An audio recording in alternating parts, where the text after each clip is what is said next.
I keep getting a lot of questions about deal flow. How are you finding the deals? Where are they coming from? What are you doing? I'm not going to overcomplicate this for you. And I think most of the things I'm going to share here on deal flow, you might already know, but maybe you're just not doing. So, deal flow for me in the beginning, when I didn't have any properties or any relationships or anybody in real estate or with money, was pounding the pavement and going out and sitting down with real estate brokers or any wholesalers or anybody that's selling properties. I would sit down with them, I'd coffee with them, I'd get to know them, I'd tell them exactly what I'm looking for. I think a lot of people that either aren't in the game or not finding deals are just not taking the time to broaden their network. That's what I had to do because I had zero experience. So, step one, you tell everybody and anybody what you're looking for, and you try to form that relationship by giving them value. You pay for their coffee, they pay for their lunch. You try to do something nice so they give you your time, and then you earn their respect. Then you close. People don't understand this. A lot of people go through a transaction and they're so short sighted.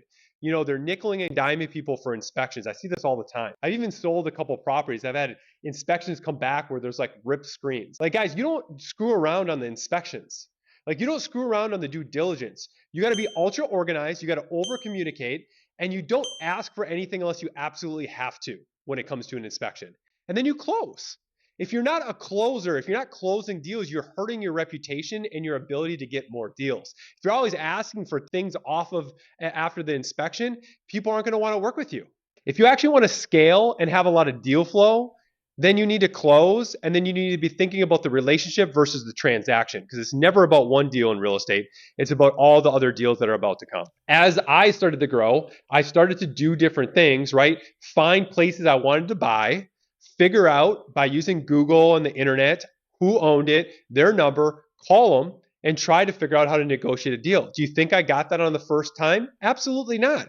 So I would take as many shots as I could by calling and having these conversations over and over and over and over again.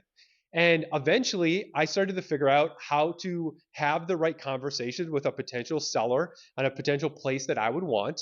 And finally, I would get a few that would agree to be able to sell. So some of it is just like Canvas is an area, finding places you would want to buy, figuring out who owns it and having that conversation. You're not going to get the conversation with everybody, but if you hit enough places, you will. Next, I started building out an acquisition team, people that are calling on properties that I want to be able to acquire. In fact, I would call other wholesalers. I have 3 or 4 different people right now with their own teams, not even my teams, looking for deals for me. I've got a team of 10 people looking for deals in specific locations for me. Why would they do that? Because eventually your reputation starts to catch on. And I've been in real estate for over 10 years. I've closed literally every single deal I've ever put under contract. And I got a very strong reputation in the market of being a closer and someone that's fair to work with. I'm fair on 2 points, right? I'm fair that if the deal's a great deal that you found off market for me, I am going to pay you a lot of money for finding that deal. If the deal is not so good, still going to pay you. I always pay. I don't renegotiate the salary, but I'm just not going to pay you as much. It's not a great deal, right? So for me, it's never about a straight half a percentage, right? Or a 1% or X amount of units. It's usually about how good or not good is that deal and how much or how little can I pay you. You should think about that for everybody that's looking for deals for you.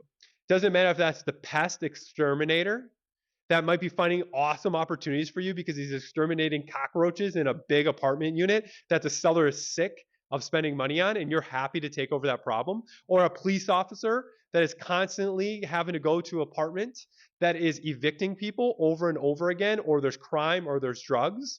I have a lot of city officials and business owners and people within the industry that are actually looking for deals.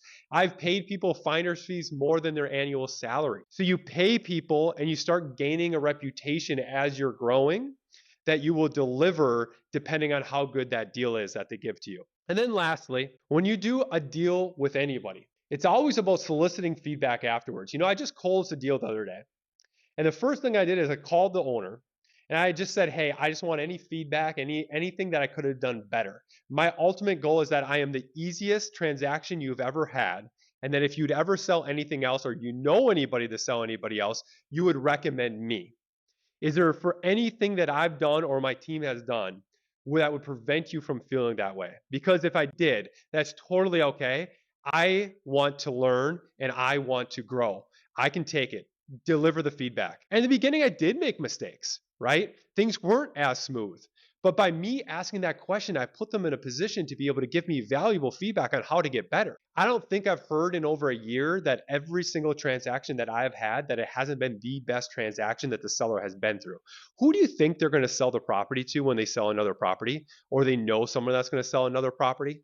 So I think in general, you want to know how I get my deal flow? It's following through on what I say I'm going to do and treating the transaction as not a transaction at all, but a relationship.